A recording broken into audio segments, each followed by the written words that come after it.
Hello, judges. My name is DiTirro. I'm an 8th grader at University School in Shaker Heights, Ohio. I've always found mathematics and computer science interesting. I'm currently taking AP Calculus AB and teaching myself computer science.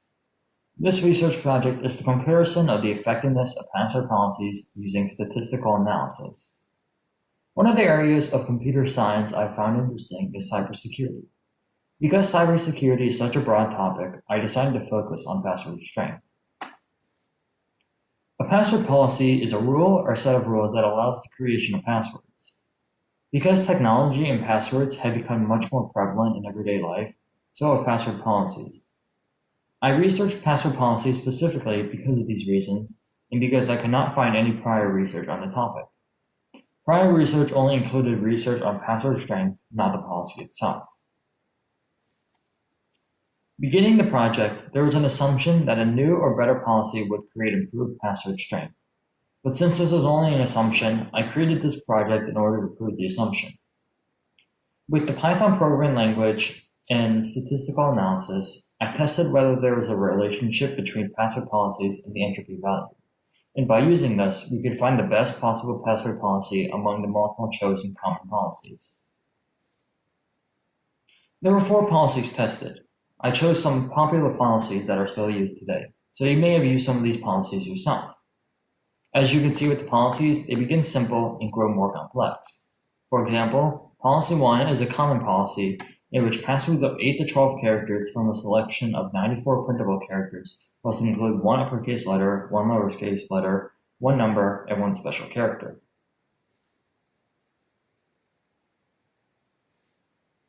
Here are the dependent variables. A password entropy value is a value showing the strength of the password based on the amount of time needed to crack the password. Here is a formula for which to find entropy. There are 4 research questions. The first 3 are similar in nature, with each comparing different policies. Question 1. Did policy 1 improve password strength over policy 0? Using the null hypothesis, there is no significant difference for the password strength measured by entropy between policy 0 and policy 1. If there was a significant difference, then policy 1 is an improvement over policy 0. As we can see in question 2 and null hypothesis 2, they are similar but comparing policy 2 and policy 1. Question 3 is a similar question as well, but comparing policy 3 and 2. Question 4, a slightly different approach, but first of all, a pawn password is a password that has been previously cracked in a hacking incident. With this in mind, question 4, based on a simple comparison of a sample of pawn password, what policy made the lowest number of pawn password? And whatever policy created the lowest pawn password should be considered the preferred policy. I did some research on programming languages, and I discovered for this approach that Python programming language was one of the better tools I could use for this analysis. I participated in an online Python course, and then I learned additional Python on my own. I chose Python because it has a lot of statistical tools and works well with text files. For my methods and materials, I created a series of Python programs based on different policies. Policy 0 created nearly 4,000 common passwords. Policy 1 created around 5,000 passwords. Policy 2, 3,400, and Policy 3, 10,000 passwords. Additional Python programs were created. One was to create normal distribution and probability density of password entropy, and another that counted the pawn passwords. Based on the type of data I collected, I performed a one-tailed t-test to test whether policy 1 is better than policy 0. This test gives an estimate of the difference in average strength between the policies and calculated t-value showing how likely I am to see this difference if the null hypothesis of no difference is true. My t-test shows an average strength of passwords on policy 1 and the strength of passwords on policy 0. The calculated t-value is 122.6649. I have also provided the mean and standard deviation of both policies. The significant level I chose was 0.05. That is, there is a 5% chance that I reject the null hypothesis when it actually is true.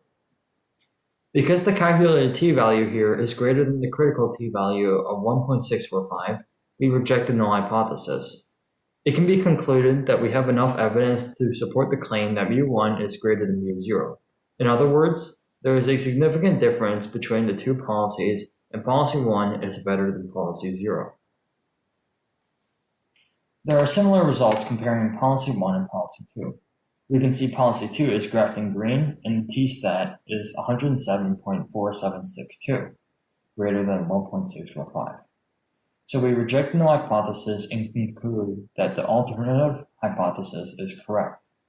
So there is a significant difference between the two policies, and policy 2 is better than policy 1. Finally, more similar results between policies 2 and 3. Policy 3 is graphed in yellow, and the t-stat is 148.6148. Once again, this is greater than 1.645. Therefore, we reject the null hypothesis. It supports that there is a significant difference between the two policies, and policy 3 is better than policy 2. These are the results of the comparison of pawn passwords and the policies. Based on 100,000 pawn passwords, over 21,000 follow the no policy.